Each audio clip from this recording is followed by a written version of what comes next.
और मीरपुर खास छात्रों तक अपनी फौज पहुंच गई और छात्रों पे अपना कब्जा हो गया। पाकिस्तान की फौज बॉर्डर की तरफ थी तो अपनी फौज अंदर की तरफ से जब सामने आई तो उन्होंने सोचा कि हमारी फौज हमारी मदद करने के लिए आ रही, जबकि अपनी फौज रण के रास्ते से अंदर ऊपर चली गई थी। उस फौज ने उल्टा अटैक इन पे किया, जो सिंध पूरा हिंदुस्तान के कब्जे में हो गया।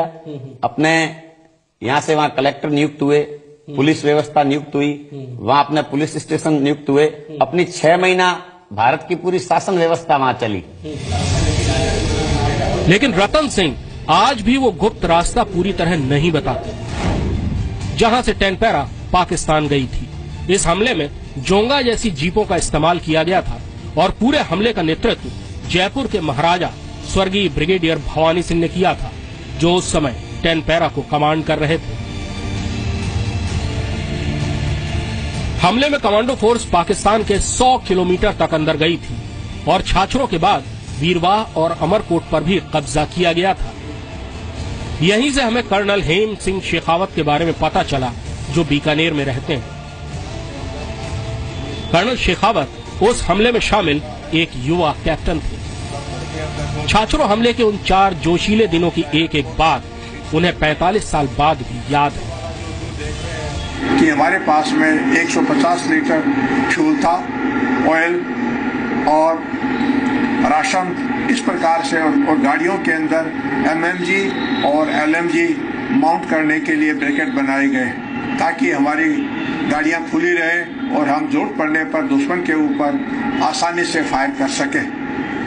इसके अलावा हमें टास्क मिल सकता था कि दुश्मन का जो कम्युनिकेशन सेंटर है उनको बर्बाद करना है तो कैसे किया जाएगा। तो हमारे जवानों को, ऑफिसरों को एक्सप्लोजिव के बारे में एक्सटेंसिव ट्रेनिंग दी और भिन्न भिन्न प्रकार की जो माइंस थी उनके बारे में जानकारियाँ दी और हमें लिम्पिड माइन जो लो के नीचे या अंदर गाड़ी के नीचे वो फिट की जा सकती है शंभू के सहारे, उसको लिम्पिड माइन कहते हैं, वो भी हमारे लिए प्रिक्योर की गई। तेजी से घुसने के लिए कमांडोज के पास 45 जोंगा जीपें थी। हर जीप को खास इंतजाम करके 150 लीटर डीजल स्टोर करने के काबिल बनाया गया। हर सैनिक के पास 10 दिन का राशन था। बेहद खामोशी से बलवंत सिंह बाखासर के गाइड्स के साथ टेनपेरा ने 7 दिसंबर को छाछरों पर कब्जा कर लिया। पाकिस्तानी रेंजर्स की एक पूरी बटालियन ने मैदान छोड़ दिया और टेनपेरा ने साजो सामान और पाकिस्तानी युद्धबंदियों को अपने अधिकार में ले लिया।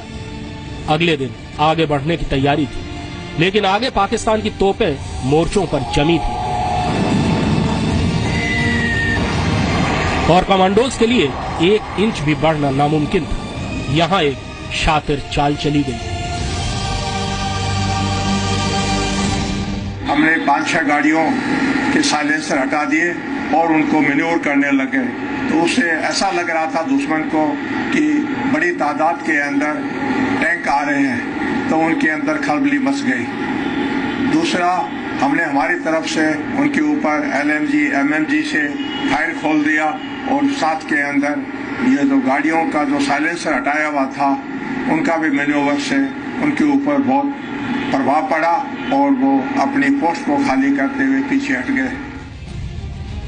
चाल कामयाब हो गई। वीरवाह और आसपास के इलाके में तैनात पाकिस्तान की पूरी बटालियन के पैर उखड़ गए। टेनपेरा अब तक दुश्मन के इलाके में 100 किलोमीटर तक घुस चुकी थी।